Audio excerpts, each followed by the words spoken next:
পদ্মা কবিতার গুরুত্বপূর্ণ বহুনির্বাচনী প্রশ্ন ও উত্তর। পদ্মাকে দেখে কেঁপে উঠেছে কে? দুরন্ত হারমাদ। জীবনের পথে পথে অভিজ্ঞতা কুড়ায়ে প্রচুর, কাদের কথা বলা হয়েছে? জলদস্যু। ফররুখ আহমদের জন্ম কত সালে? 1918। ফররুখ আহমদের জন্ম কত তারিখে? 10 জুন। ফররুখ আহমদের জন্ম কোন জেলায়? মাগুরা। ফররুখ আহমেদের জন্ম কোন গ্রামে? মাজাইল। ফররুখ আহমদের পিতার নাম কি?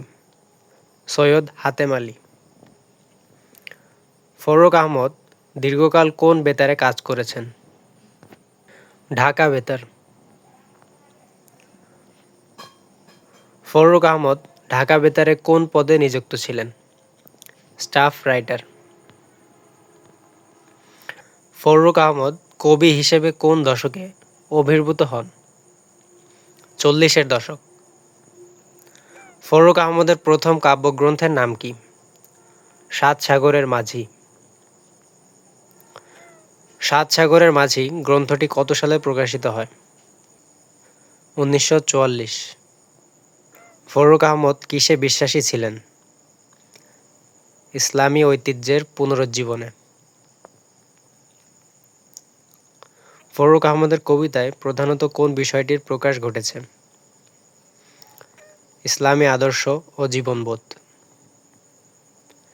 নিচের কোনটি ফররুখ আহমদের কাব্যগ্রন্থ? সিরাজাম মুনিরা।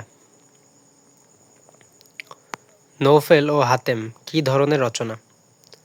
কাব্যনাট্য।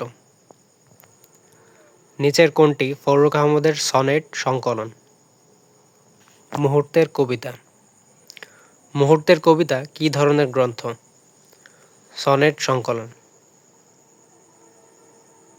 নিচের কোনটি ফররুখ আহমদের কাহিনী কাব্য? হাতেম তাই। হাতেম তাই কী ধরনের গ্রন্থ? কাহিনী কাব্য। ফররুখ আহমদ ছোটদের জন্য কি কি লিখেছেন? ছড়া ও কবিতা। সাহিত্যকৃতির স্বীকৃতিস্বরূপ ফররুখ আহমদ কোন পুরস্কারটি পান? ইউনেস্কো পুরস্কার। ফররুখ আহমদ মরণোত্তর কোন পুরস্কার লাভ করেন? 21শে পদক। ফররুখ আহমদ কত সালে মৃত্যুবরণ করেন? 1974। ফররুখ আহমদ কত তারিখে মৃত্যুবরণ করেন? 19শে অক্টোবর। ফররুখ আহমদ কোথায় মৃত্যুবরণ করেন? ঢাকা। পদ্মা কবিতায় পদ্মা মূলত কিসের নাম? নদী। পদ্মা কবিতায় জীবনের পথে পথে কি কুড়ানোর কথা বলা হয়েছে? অভিজ্ঞতা। দুরন্ত হারমাদ কিভাবে প্রচুর অভিজ্ঞতা কুড়িয়েছে? সমুদ্রপথে চলাচল করে। পদ্মা দেখে কারা কেঁপেছে? জলদস্যু দুরন্ত হারমাদ। কেঁপেছে তোমাকে দেখে জলদস্যু দুরন্ত হারমাদ, এখানে পদ্মার কোন দিকটি মুখ্য হয়ে উঠেছে? প্রমত্ত রূপ।